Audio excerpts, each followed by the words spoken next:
So hey guys, hope you all are doing well. This is Abhishek on the other side. If you haven't subscribed to my yet, do subscribe to my channel and press the bell icon in order to get the latest notification first. So without much further ado, let's start out this video.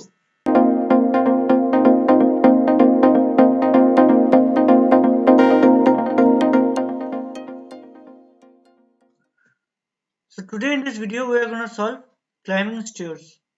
Now it is an easy level question from LeetCode. The question states that you are climbing a staircase. It takes n steps to reach the top of the top, right? So we are given a staircase, right? And it takes near about n steps to reach the top of the staircase. So each time you can either climb one or two steps. So we need to find the number of distinct ways you can climb or to the top. So let's consider a staircase, okay? So over here in this example, so we are given a staircase whose number of steps required is 2. So this is one step and this is two step, right?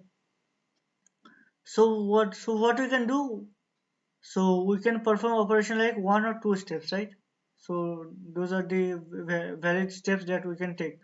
So let's say that we do- so let's say that we take one step, okay? So if we take one step, then we are going to reach over here, right? And then we take again one step, then finally we are going to reach over here. So it is one of a possible way. So let's say that we take two steps. So if we take two steps from here, then we will directly reach over here. So this is also one of a way, and hence we are going to get 2 as the answer. So if you take this example, so over here we are given the number of steps as 3, okay? So let's consider 3. So let's consider a staircase of 3. Now, so now let's say that we take one step. Okay, we reach over here, then again we take one step. We reach over here, then again we take one step. We reach over here. So this is one of a way, right? So it may also happen that that at first we have taken one step and then we take two steps, right? And hence we are going to reach over here. So this is also one of a way. It may also happen that we take for two steps at first and then we take one step, right? So this is also one of a way, and hence the answer is 3. So now let's see the algorithm for this problem. So let's first see the recursion approach of solving this problem. So let's consider n, okay? So let's consider n equals to 4, okay? So currently our n is 4 and we can either take one or two as steps, right? So currently the number of steps is 4, okay? So let's say that we have taken first 1 as a step. So if we take one step, the remaining number of steps will be 3. So let's say that we again take one step, so remaining steps will be 2. We can take one step, it will be 1. And if we take another step, it will be 0. Now when it is going to be 0, so we are going to return 1. Okay, so we are going to return 1. Now, okay. Now then we are going to backtrack over here. Now over here we have taken one step, right? Now let's say that we have taken two steps. If we have taken two steps, then it is going to be -1. Now if the value becomes negative or less than 0, then we are going to return 0. Okay. So this is will return 1 and this will return 0. And if you sum of 1 and 0, it will be 1. So we'll be getting 1. And again we are going to backtrack. We are going to come over here. So and we are going to take two steps, right? And hence it will give me 0. Now since it is going to give me 0, so it's going to return 1. So this is a 1 and this is 1. So if we sum this up, this will be 2, right? So again we are going to backtrack over here. Over here we've taken one step. So now let's take two steps. So it will result me to 1. Again we are going to take one step over here. so this will be 0, right? And hence this is going to return me 1, right? And this is going to return me something called -1, okay? And which will lead me to 0. So if you do sum 1 and 0, it will be 0, it will be 1. Then if you just sum 2 and 1, then it will be 3, okay? Now, this portion is over, so we are going to go to this portion. In this portion, we are going to take 2 steps, so it will be 2. Now let's say that we have taken 1 step, so it will be 1. Let's say again we have taken 1 step, so it will be 0, right? Now since it will return 0, so it will be returning 1, and if we go to this side, it will return me -1, and hence it will return 0. So if we just sum this up, then it will return me 1, okay? Now over here we have taken 1 step, right? So let's take 2 steps, so then it will return me 0, right? And hence this is also going to be 1. And if you sum 1 plus 1, it will be 2, and if we sum 3 plus 2, it will be 5, right? So this is the recursive version, okay? And the answer for this will be 5. So now let's see what are the parts which will result me to 4, okay? One of the parts will be if we take only ones, okay? 4 ones. So this can be one of the parts. So another part can be if we take 2 steps, and then we take 1 step, and then we take 1 step, okay? And similarly, it can also happen this way. If we take 1 step over here, and if we take 2 step over here, and if we take 1 step over here, similarly this can also be one of the valid ways.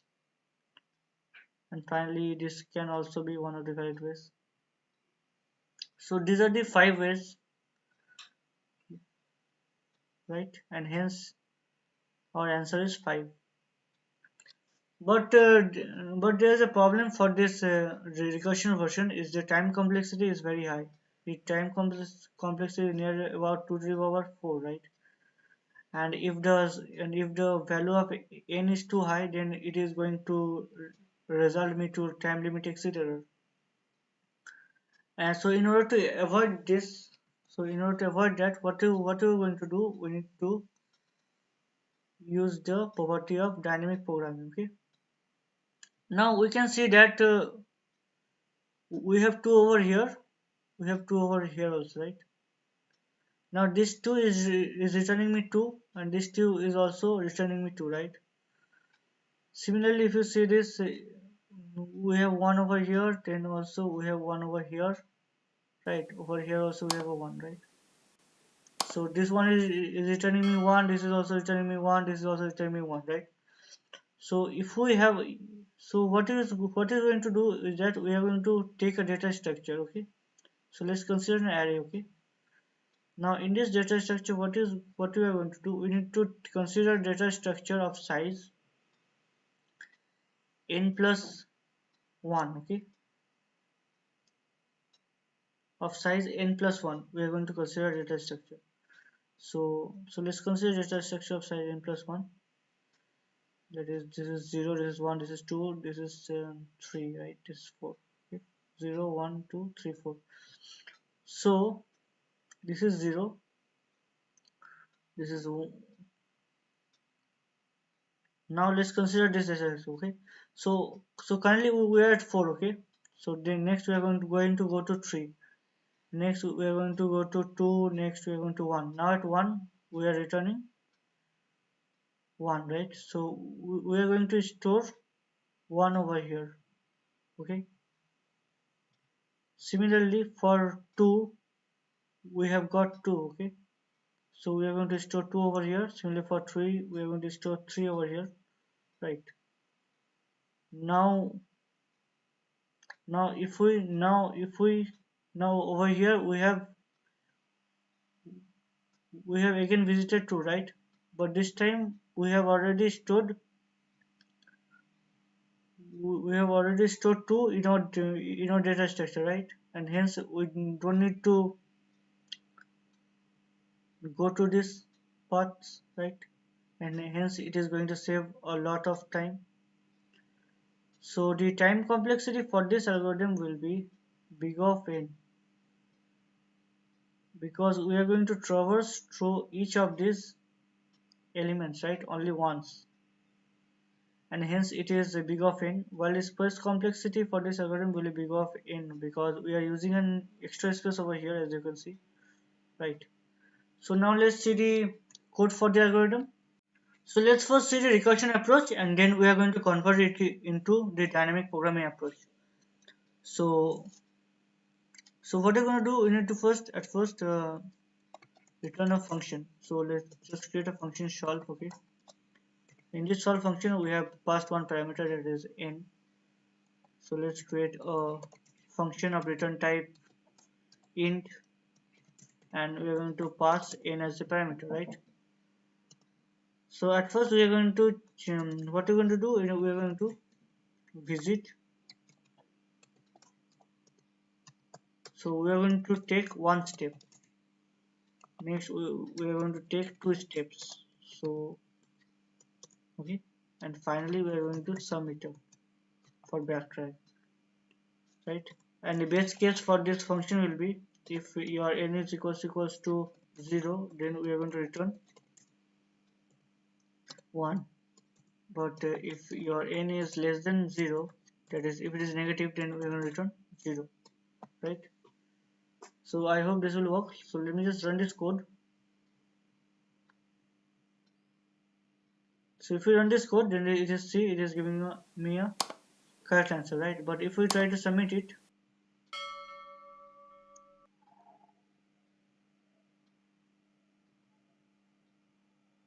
so you can see there's a time limit exceed, right?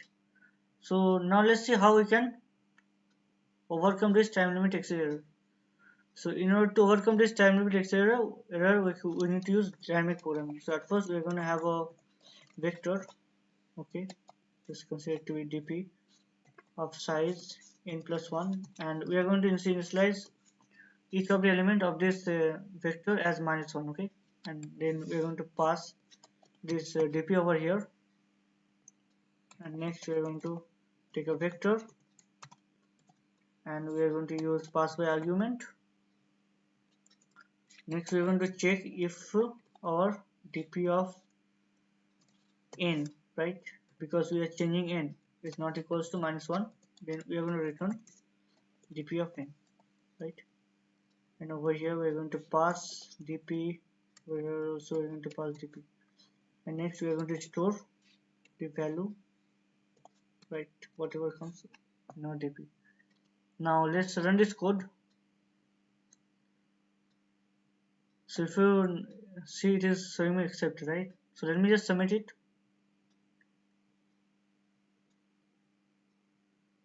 So now you will find that it is accepted. So this is how we can convert a recursive program into a dynamic program, and the time complexity has decreased a lot, right? Because from exponential it has decreased to a linear time complexity, right? That is big of n. So that's all for today. If you like this video, do give a thumbs up to the video, share it with your friends, and subscribe to the channel and press the bell icon in order to get the latest notification first.